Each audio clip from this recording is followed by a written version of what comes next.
마태복음 9장 35절에서 38절 말씀인데요. 먼저 우리 말씀을 함께 읽도록 하겠습니다. 제가 읽을 텐데요. 하나님의 말씀을 경청하시기 바랍니다. 예수께서는 모든 도시와 마을을 두루 다니시면서 유대 사람의 여러 회당에서 가르치며 하늘나라의 복음을 선포하며 온갖 질병과 온갖 아픔을 고쳐주셨다. 예수께서 무리를 보시고 그들을 불쌍히 여기셨다.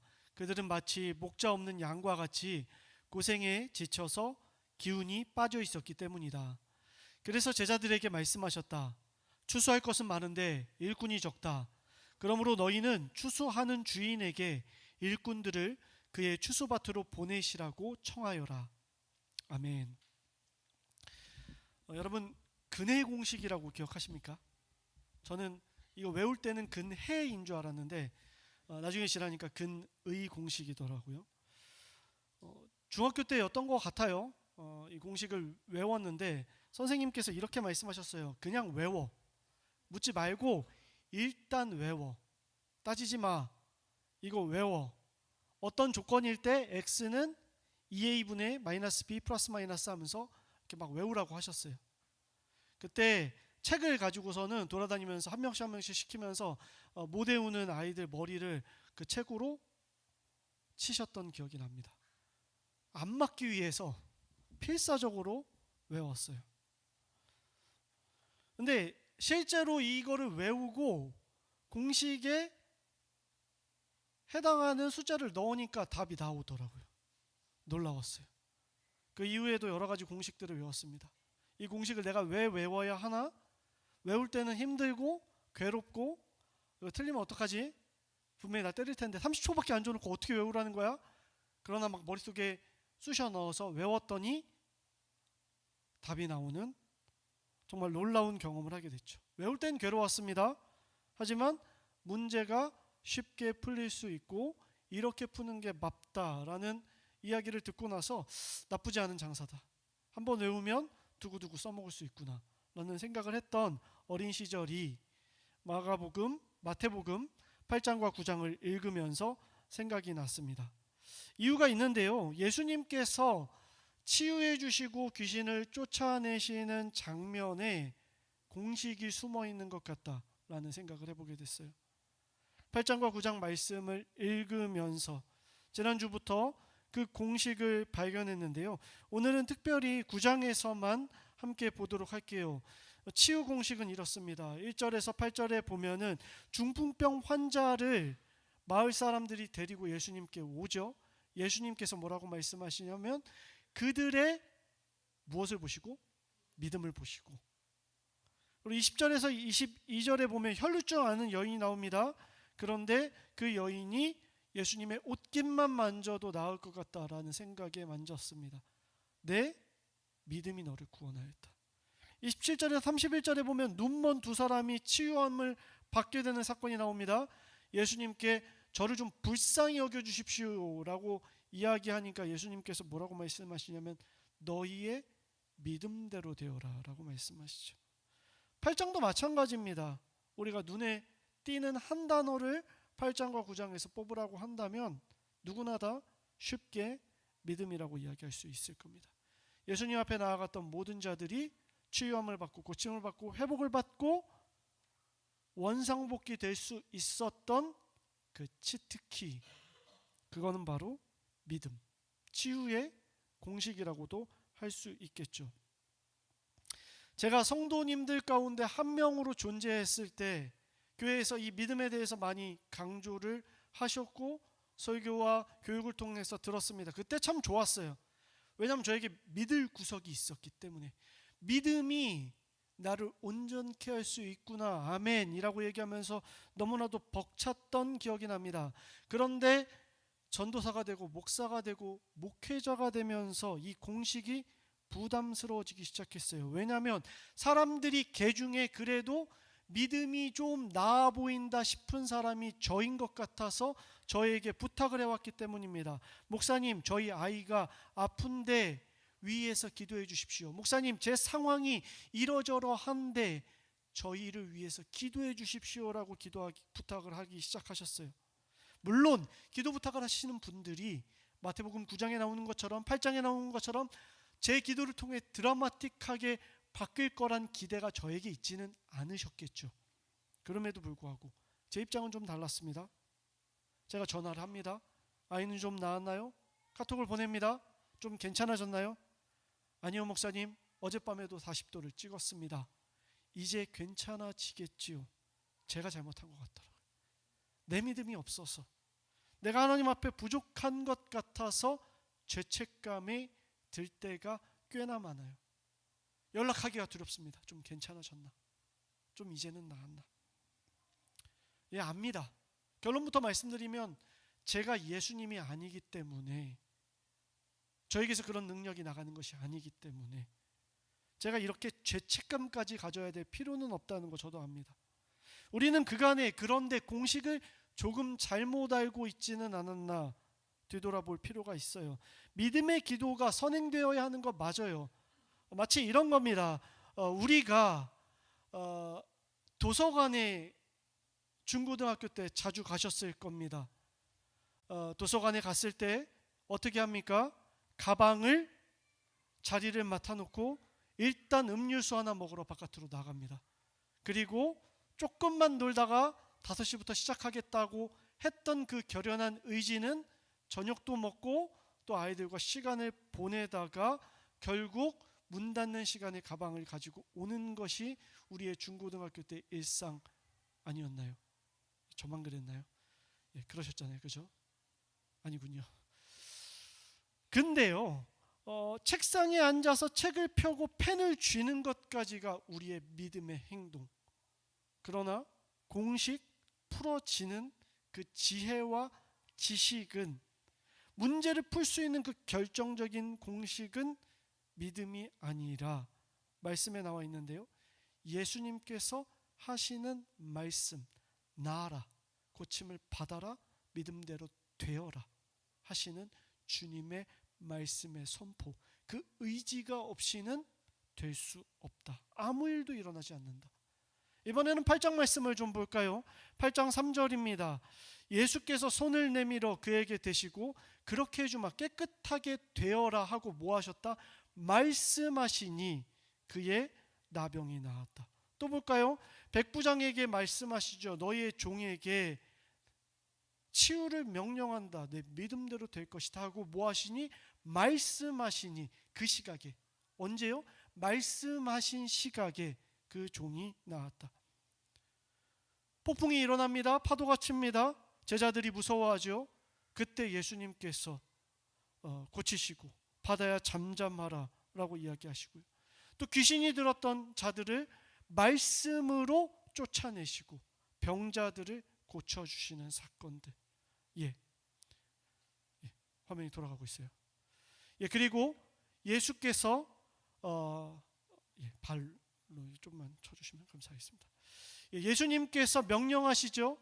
귀신들에게 나와라 라고 말씀하시자 돼지들 속으로 들어가게 되는, 주님의 말씀이, 주님의 선포가, 주님께서 하시는 부르짖음이, 의지가, 그 의지가 기적을 일으키는 결정적인 요소가 된다. 여러분, 모든 사건이 일어나는 시점에 예수님의 말씀과 의지가 있으셨어요. 우리는 주님의 뜻을 알지 못합니다. 그래서 왜 여전히 이 땅 가운데 질병이 존재하는 것인지, 왜 이 땅 가운데 전쟁이 여전히 존재하고, 왜 이 땅 가운데 폭군들이 일어나고, 세상 가운데 우리가 이해할 수 없는 일들이 일어나는지 알지 못하죠. 마지막 때에 알곡과 쭉정이를 구분하시는 주님의 심판이 있을 것인데 왜 지금 그 심판이 있어서는 안 되는 것인지, 주님의 의지와 뜻을 우리는 미처 헤아리지 못한다고요. 그래서 우리가 할 수 있는 거 유일한 한 가지, 그것은 주님을 신뢰하는 것, 주님 앞에 신뢰하는 마음으로 나아가는 것. 여러분, 그 신뢰가 바로 믿음이라고 할 수 있겠죠. 여러분, 그렇게 생각을 하면은 조금 무기력해질 수가 있습니다. 왜냐하면 아무리 내가 하나님 앞에 기도한다고 해도 하나님의 뜻과 하나님의 의지가 작동하지 않는다면 그 기도는 과연 무슨 의미가 있을까? 그리고 여기서 우리에게 질문이 지어지죠. 과연 그럼 우리가 신뢰한다는 것, 하나님을 믿는다고 하는 것은 구체적으로 무엇을 믿는다고 해야 할까라는 질문이 생기게 됩니다. 여기에 하나님을 신뢰해야 될 두 가지 요건이 나오게 됩니다. 첫 번째는 이것입니다. 제일 먼저는 예수님께서는 누구든지 고치실 수 있다라는 믿음입니다. 예수님은 인간의 몸을 입고 이 땅 가운데 오셨습니다. 그럼에도 불구하고 이 땅 가운데 전지전능하시고 무소부재하신, 어느 곳에서나 계실 수 있고 시간과 공간을 초월하시고 어떤 것도 능력을 발휘하실 수 있는, 심지어 생명까지도 살리실 수 있는 하나님이시다, 신이시다라는 믿음을 가져야 한다라는 것입니다. 여러분, 예수님께서 대제사장들에게 심판을 받으실 때 예수님의 죄명이 무엇이었는지 여러분 알고 계십니까? 이거 고급인데요. 여러분 알고 계세요? 마가복음 14장 61절에 보면은 신문을 할 때 예수님께서 묵비권으로 나아가십니다. 그때 대제사장이 예수님한테 이야기합니다. 너는 찬양받으실 분, 즉 하나님의 아들 그리스도냐라고 이야기합니다. 여러분, 하나님의 아들이라고 하면은 뭔가 신의 아들이니까 신의 존재 같잖아요. 그런데요, 유대 사회에서 유대 사람들에게 하나님의 아들이라고 이야기하면 그것은 신의 아들이 아니라 정치적인 메시아, 즉 다윗과 같이, 모세와 같이 우리를 이 땅에서 구원해 줄, 로마의 폭정에서부터 우리를 구원해 줄 정치적인 메시아냐라는 것을 묻는 겁니다. 예수님한테 이렇게 물어본 이유가 있었어요. 로마에게 이것을 통해서 고발하려고. 이 사람이 로마를 정복하려고 합니다. 하나님의 아들, 즉 다윗과 같은 절대 왕권을 가지고 쿠데타를 일으키려고 합니다 라고 이야기하려고 물어보셨어요. 근데 예수님께서 뭐라고 대답하시냐면 내가 바로 그이다. 근데 하나 더 받을게. 나는 인자다라고 이야기합니다. 인자는 사람의 아들, 사람의 형상과 같은 아들이다라고 이야기합니다. 여러분, 거꾸로 됐어요. 하나님의 아들이라고 하면 신 같지만 정치적인 메시아고요. 사람의 아들이라고 하냐면 다니엘서 7장에 어떻게 표현되냐면 내가 하나님의 우편에 앉을 것이다. 인자와 같은 이가 하나님의 우편에 앉고 하늘의 구름을 타고 오는 것을 보게 될 것이다 라고 다니엘서 7장에 기록됩니다. 뭐냐면 하나님과 같은 신적인 존재로 이 땅을 다스릴 신과 같은 메시아로 이 땅에 올 자가 바로 나다라고 이야기합니다. 대제사장들은 단순히 정치적 메시아로 이 사람을 매도하려고 했어요. 근데 예수님이 대답합니다. 나는 거기에 더불어 하나님이다라고 이야기합니다. 그러니까 이 사람들이 어떻게 발언합니까? 옷을 찢죠. 무엄하다. 그리고 이야기하죠. 하나님을 모독하는 신성 모독의 죄가 있다. 이 사람은 죽여 마땅하다라고 일어나기 시작합니다. 정치적인 메시아로 매도해서 죽이려고 했는데 신적인 메시아다라고 더 그들이 상상할 수 없는 신성 모독의 죄를 지었기 때문에 예수님을 죽이려고 든 겁니다. 예수님께서 가버나움에서 환자들을 고치시고 귀신들을 내쫓으시면서 단순히 인간이 할 수 있는 최대치의 능력으로 사역하면서 사람들에게 자신을 보여줄 수 있었어요. 그런데 예수님께서 가버나움에서 중풍병자에게 뭐라고 말씀하시죠? 일어나서 가라라고 하지 않으시고 내 죄사함을 받으라라고 말씀하십니다. 그건 뭐냐면 단순히 내가 인간을 치유할 수 있는 능력 그 정도가 아니라 죄를 사할 수 있는 하나님의 권능, 통치 능력을 가진 신적인 메시아 그리스도다라고 이야기하는 거예요. 우리에게 어떤 믿음이 있습니까? 주님에 대한 어떤 신뢰가 있습니까? 첫 번째로 기억해야 될 거, 예수님께서는 무소부지하시고 전지전능하시다. 무엇이든 행하실 수 있고 어디든 계실 수 있고 과거에 2000년 전에 계셨던 그 주님께서 오늘 우리의 삶 가운데도 역사하셔서 일어나라 달리라고 말씀하실 수 있는 그 주님이시다. 무에서 유를 창조하시고 우리가 과연 상상할 수 없는 놀라운 일을, 터무니없는 일을 행하시는 그 하나님이 바로 말씀 속에서 우리에게 말씀하시는 그 그리스도시요 메시아시다. 이 믿음이 우리에게 있는가? 그것이 첫 번째로 우리에게 물어보고 있는 믿음의 사실, 증거라는 거죠. 그런데 이거보다 우리에게 더 중요한 사실이 한 가지 더 있습니다. 오늘 말씀 36절에 보면 이렇게 나오죠. 예수께서 무리를 보시고 그들을 불쌍히 여기시며 라고 이야기하고 있습니다. 예수님께서 이 땅의 모든 인생들을 뭐라고 말씀하세요? 불쌍히 여기시다. 여러분, 이거를 한 단어로 이렇게 정리할 수 있습니다.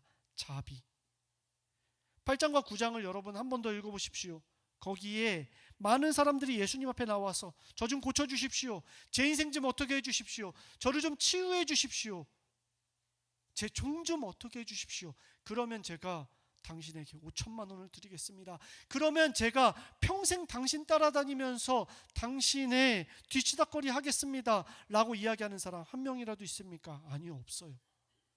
그냥 저를 불쌍히 여겨주십시오, 그냥 저를 좀, 제 인생을 좀 어떻게 해주십시오. 뻔뻔하죠. 돈도 안 내고 기브 앤 테이크 없이 나아가는 모습. 단적인 모습 여기 나오죠. 똑같은 단어입니다.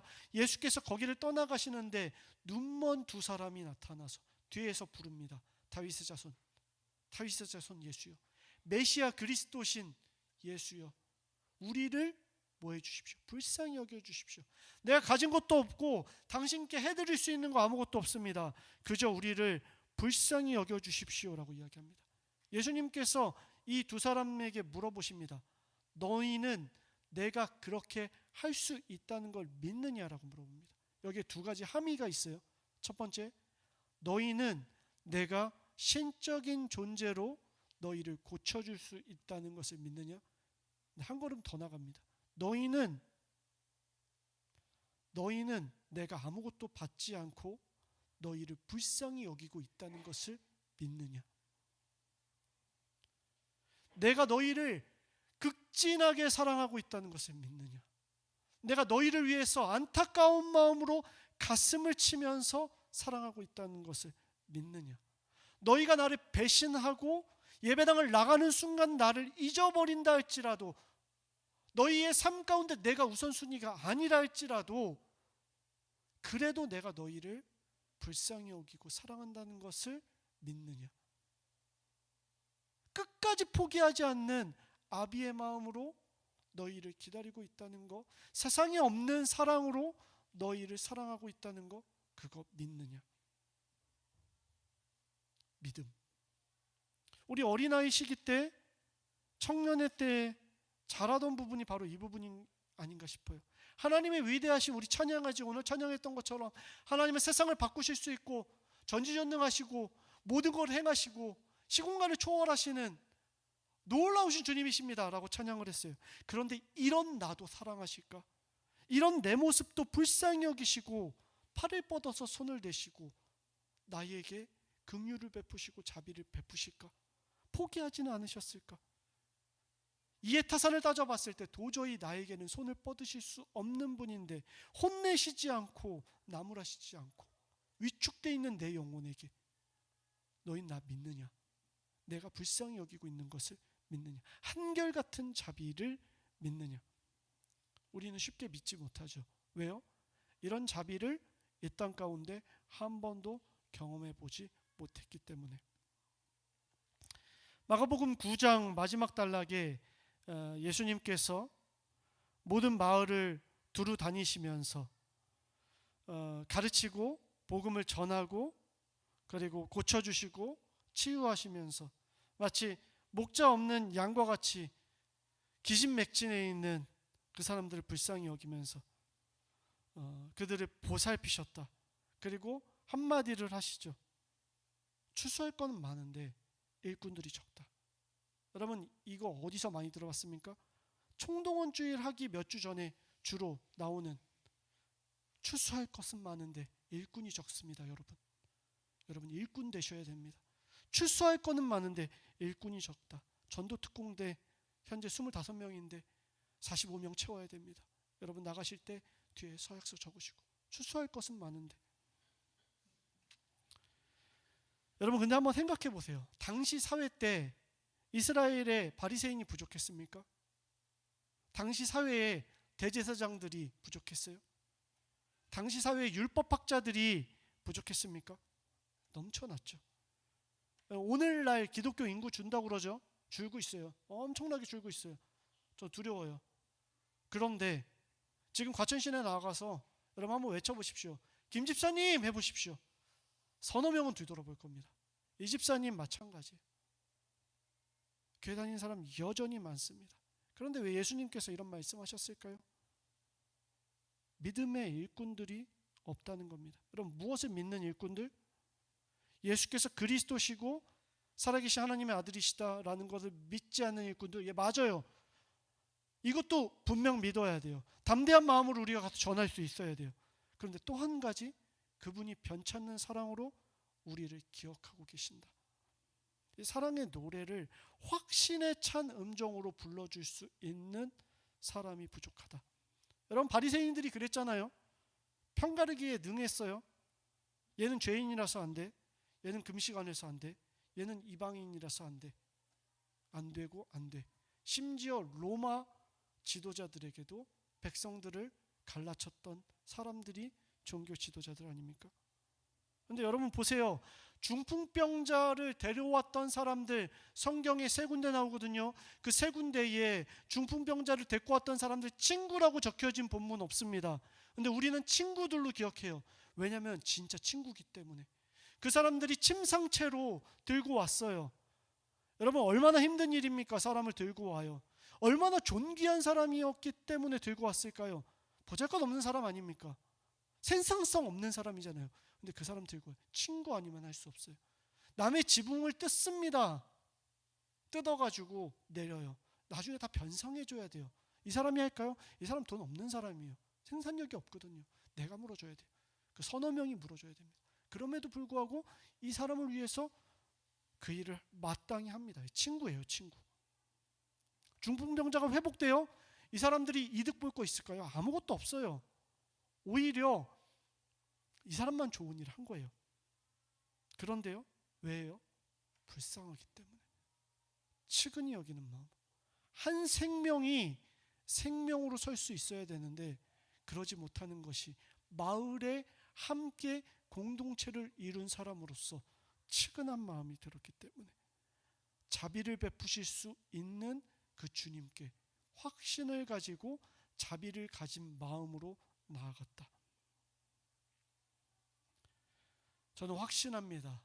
이 중풍병자를 들고 왔던 사람들은 일꾼, 추수할 때에 하나님 앞에 요청해야 될 일꾼, 예수님 앞으로 그들을 인도하고 목자 없는 양 같은 자들을 이끌어낼, 예수님이 능력이 많기 때문에, 예 맞아요, 하나 더 받아서 그분은 우리를 외면하지 않는 언제나 신실하신 자비의 하나님이시기 때문에.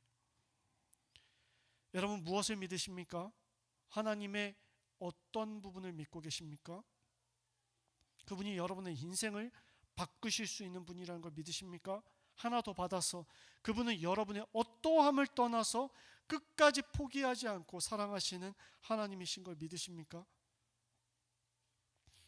이 시간 나눔의 시간 가졌으면 좋겠습니다. 나는 어떤 하나님을 믿고 있는가? 내가 그리고 내가 만든 하나님의 모습 가운데 오늘 말씀을 비추어서 내 안에 잘못 그려진 하나님의 모습은 없는지, 내가 그린, 내가 나타내는 하나님의 모습 가운데 나는 어그러진 하나님을 믿고 있지는 않았는지, 이 시간 같이 짧게 나눔의 시간 갖고요, 우리 같이 결단하도록 하겠습니다.